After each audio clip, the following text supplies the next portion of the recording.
Elon, my dear friend, we're honored to have President Trump. We're honored under the sponsorship and guidance of His Royal Highness to celebrate a U.S.-Saudi and a Saudi-U.S. relationship that is 92 years old, about how we move from an oil-based economy to an innovation-based economy powered by wonderful technologies that definitely you're one of the pioneers in this industry. We just showed to His Royal Highness some of your Optimus robots, and to President Trump. Let's talk about that. Tell me about them.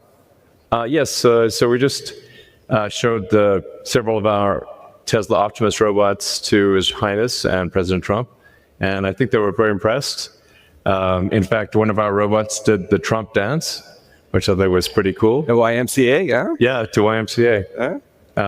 So yeah, our robots can dance, they can walk around, they can interact. I think we're headed to a radically different world. I think a good world, an interesting world. My prediction actually for humanoid robots is that ultimately there will be tens of billions. I think everyone will want to have their personal robot. You can think of it like as though you had your own personal C-3PO or R2-D2, but even better. Then who wouldn't want to have their own personal C-3PO, R2-D2? That would be pretty great. I also think it unlocks an immense amount of economic potential, because when you think about what is the output of an economy, it is productivity per capita times population or capita. Once you have humanoid robots, the actual economic output potential is tremendous. It's really unlimited. Potentially, we could have an economy 10 times the size of the current global economy, where no one wants for anything. Sometimes in AI they talk about universal basic income. I think it's actually going to be universal high income, where anyone can have any goods or services that they want. A science fiction book recommendation that I have, which I think is probably the best envisioning of an AI future, is the Culture books by Ian Banks. Very highly recommended for a non-dystopian view of the future. Now, there obviously are some risks, which illustrate perhaps if we don't do this right, you can have like a James Cameron sort of movie, Terminator. We don't want that one.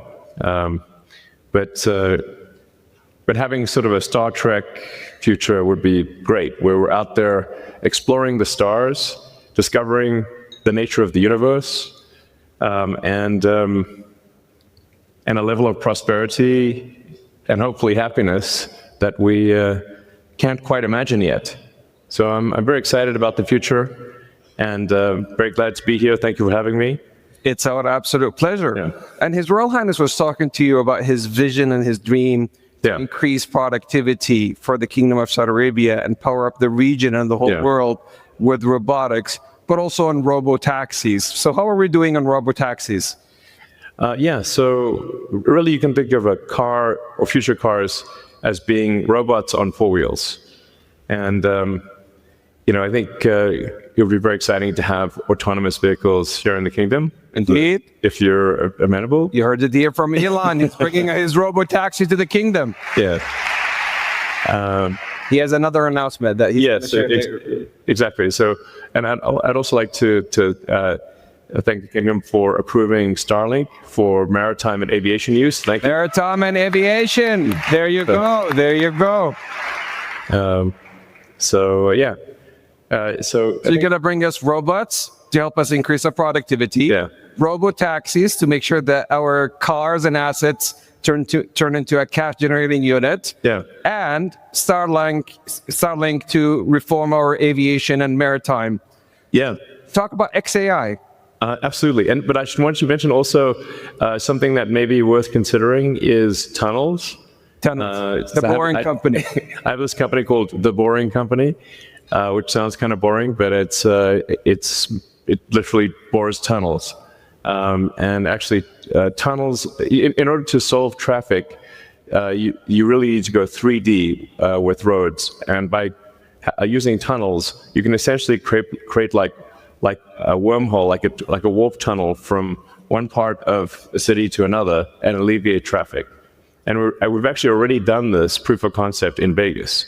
So there are working tunnels in Las Vegas that you can use where that'll just, it feels like teleporting from one part of Vegas to another. So I always say that, my joke is like tunnels are underappreciated.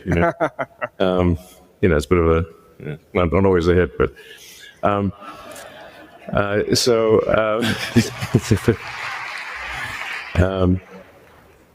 yeah, and then XAI is just trying to solve general purpose artificial intelligence. The goal with XAI is to have a maximally truth-seeking AI. And it's important to be maximally truth-seeking AI in order to understand the universe. Mm-hmm. So the goal of XAI is understand the universe, to understand what is out there. Where's the universe going? Where did it come from? What questions? In fact, I think maybe the biggest thing is, what questions do we not know to ask? Once you know the question, the answer is usually the easy part. So the goal of XAI is to help understand the universe, and that's the goal. And help people answer any questions along the way, of course. But that's my philosophy. My philosophy is one of curiosity, just trying to understand the nature of reality. So I know you had a long day, but we also have the Honorable President and His Royal Highness Musaidi hitting the stage soon. Yes.